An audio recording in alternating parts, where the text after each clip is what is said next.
नमस्कार, स्वागत है आप सभी का खबरगढ़ के आज दिनांक 10 अगस्त 2020 के दैनिक खबर अंक के साथ, जहां आप जानेंगे आज देश भर की सारी बड़ी खबरें। मेरा नाम है गौरव राय।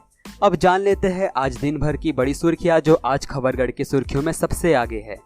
पूर्व राष्ट्रपति प्रणब मुखर्जी हुए कोरोना से संक्रमित, ट्वीट कर दी जानकारी, कहा संपर्क में आए सभी लोग करवाए अपना टेस्ट। पीएम मोदी ने आज वीडियो कॉन्फ्रेंस के जरिए 6 राज्यों के मुख्यमंत्रियों के साथ की बात। असम, बिहार, महाराष्ट्र, उत्तर प्रदेश, कर्नाटक और केरल के मुख्यमंत्री से बात की।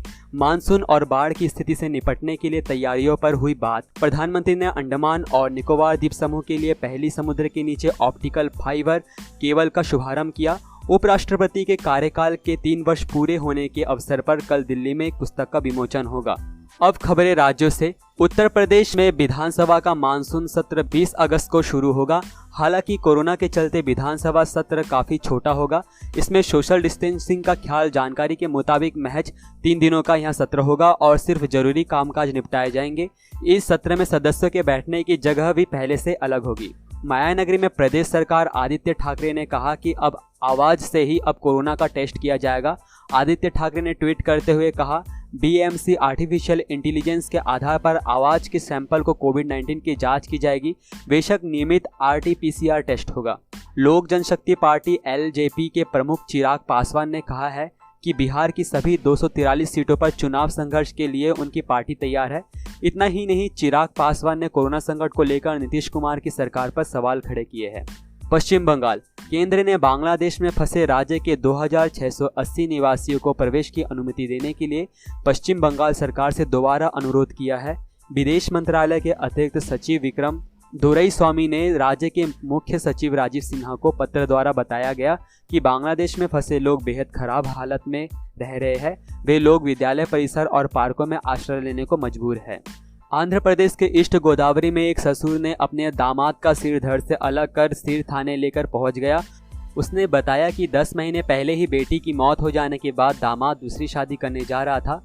अन्नावरम थाने के इंस्पेक्टर राम बाबू ने घटना के बारे में अवगत कराते हुए कहा कि ये मामला रौतुलपूड़ी मंडल के डीजेपुरम की है। यहाँ गांव में रहने वाले पल्ला सत्यनारायण 56 वर्षीय की बेटी पावनी का विवाह लक्ष्मण नाम की युवक 25 वर्षीय से हुआ था। पावनी की 10 महीने पहले संदिग्ध परिस्थितियों में मौत हो गई थी।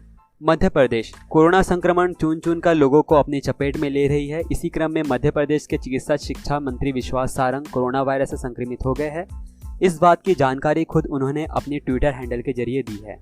तमिलनाडु, केंद्र सरकार की जारी गाइडलाइंस के बाद पूरे देश में अनलॉक 3 की प्रक्रिया शुरू हो चुकी है। इस कड़ी में जिसके तहत 5 अगस्त से जिम और योगा इंस्टीट्यूट खोलने की इजाजत दी गई है। सोमवार से तमिलनाडु में अनलॉक 3 की गाइडलाइंस के बाद जिम फिर से खुल गए हैं। जिम खुलने के बाद सीमित संख्या में लोग काफी दिनों बाद वर्कआउट करने पहुंचे। राजस्थान के जोधपुर जिले में एक ही परिवार के 11 लोगों की मौत के मामले में पुलिस के शव के पास से जहर की शीशियां और इंजेक्शन मिले हैं। पुलिस ने अभी तक की जांच में पाया कि मरने वाले सभी लोगों को चूहे मारने की दवा का इंजेक्शन दिया गया है। साथ ही अल्प्राजोलम टैबलेट, नींद की दवाई भी मिला। पुलिस को शक है कि प्रिया ने ही परिवार के सभी सदस्यों को इंजेक्शन दी होगी क्योंकि वह इंजेक्शन देना जानती थी। कर्नाटक, छत्रपति शिवाजी महाराज की प्रतिमा को हटाने को लेकर शिवसेना कार्यकर्ताओं ने रविवार को कर्नाटक के बेलगाम जिले में कर्नाटक सरकार के खिलाफ विरोध प्रदर्शन करते हुए मुंबई के लालबाग में धरना दिए। गुजरात, किसानों को फसल बीमा देने के लिए गुजरात में किसान सहाय योजना शुरू की जा रही है। गुजरात सरकार के फैसले के अनुरूप इस बार किसान बीमा कंपनी का प्रीमियम नहीं भरना पड़ेगा। ओडिशा में सोमवार की कोरोना संक्रमण के 1528 नए मामले सामने आए। स्वास्थ्य विभाग से मिली जानकारी के अनुसार राज्य में कुल संक्रमित मरीजों की संख्या 47,455 तक पहुंच चुकी है। अब तक 15,333 मरीज सक्रिय है और 31,785 मरीजों को इलाज के बाद अस्पताल से घर भेज दिया गया है। केरल, मौसम विभाग ने केरल में हो रही भारी बारिश के कारण राज्य के कन्नूर, कोझिकोड, वायनाड, मल्लापुरम, इडुक्की और अल्लापुझा जिलों के लिए रेड अलर्ट जारी किया है। झारखंड, पुलिस ने बताया कि रविवार को 2 प्रतिबंधित संगठनों से जुड़े 6 नक्सलियों को गिरफ्तार किया गया है।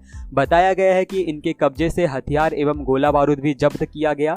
गुप्त सूचना पर कार्रवाई करते हुए पुलिस ने बोकारो जिले के टूटी झरना पुलिस थानांतर्गत जगेश्वर बिहार से भाकपा माओवादी से संबंधित छोटू मांझी उर्फ सहदेव उर्फ निशिकांत को काफी मशक्कत के बाद गिरफ्तार किया गया। असम, जोरहाट में एक ऑटोमोबाइल रिपेयर शॉप में कल रात आग लगने की खबर सामने आई है। मिली जानकारी के अनुसार इस घटना में 2 लोगों की जान चली गई और 2 लोगों को गंभीर चोट आई है। जानकारी के मुताबिक दमकल विभाग के अधिकारियों द्वारा आज तड़के लगभग 4 बजे आग पर काबू पा लिया गया। पंजाब में कोरोना जैसे गंभीर संक्रमण को काबू में करने के लिए उठाया जा रहा है नया कदम। पंजाब के मेडिकल शिक्षा एवं अनुसंधान विभाग ने कोविड की टेस्टिंग क्षमता में विस्तार करने के लिए राज्य में 4 नई कोविड वायरल टेस्टिंग लैब स्थापित की गई है। सितंबर महीने के दौरान इन 4 लैबों में प्रतिदिन 4000 टेस्ट की क्षमता हासिल की जाएगी। छत्तीसगढ़ दंतेवाड़ा के पुलिस अधीक्षक अभिषेक पल्लवी से मिली जानकारी के मुताबिक दंतेवाड़ा पुलिस के द्वारा चलाई जा रही लोन बर्राटू अभियान के तहत 12 नक्सलियों ने रविवार को स्वयं को पुलिस के हवाले किया है। इनमें से 5 के सिर पर तो इनाम भी घोषित था। अब तक लोन बर्राटू अभियान के तहत 83 नक्सली सरेंडर कर चुके हैं, जो कि एक बड़ी सफलता के रूप में देखी जा रही है। इस अभियान की शुरुआत इसी वर्ष जून महीने में की गई थी। जल जीवन मिशन कार्य अब नए अनुबंधित दर पर 42 लाख परिवारों को मिलेगा मुफ्त नल कनेक्शन। लोक स्वास्थ्य यांत्रिकी मंत्री गुरु रुद्र कुमार की विशेष पहल पर अब जल जीवन मिशन के कार्य नए अनुबंध दर पर किए जाएंगे। मंत्री गुरु रुद्र कुमार ने कहा कि राज्य में हर घर में नल से जल मिलेगा। उन्होंने कहा कि राज्य शासन की महत्वाकांक्षी मिनीमाता अमृत धारा नल जल योजना के तहत प्रदेश के सभी 42 लाख परिवार को निशुल्क नल कनेक्शन उपलब्ध होगा। दिल्ली मिली जानकारी के अनुसार दिल्ली में बीजेपी अपने स्तर पर भी इस हफ्ते स्वच्छता मुहिम से जुड़े कुछ बड़े कार्यक्रमों का आयोजन करने की योजना बना रही है। आदेश गुप्ता ने बताया कि प्रधानमंत्री के आह्वान पर दिल्ली के तीनों नगर निगम और बीजेपी कार्यकर्ताओं की ओर से 15 अगस्त तक गंदगी और कोरोना मुक्त दिल्ली अभियान चलाया जाएगा। जम्मू और कश्मीर सेना द्वारा चलाए जा रहे ऑपरेशन से बौखलाए आतंकी राजनीतिक दलों के नेताओं पर हमले कर रहे हैं।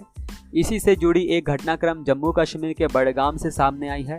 आतंकियों के हमले में घायल भाजपा नेता ने सोमवार की सुबह अस्पताल में इलाज के दौरान दम तोड़ दिया।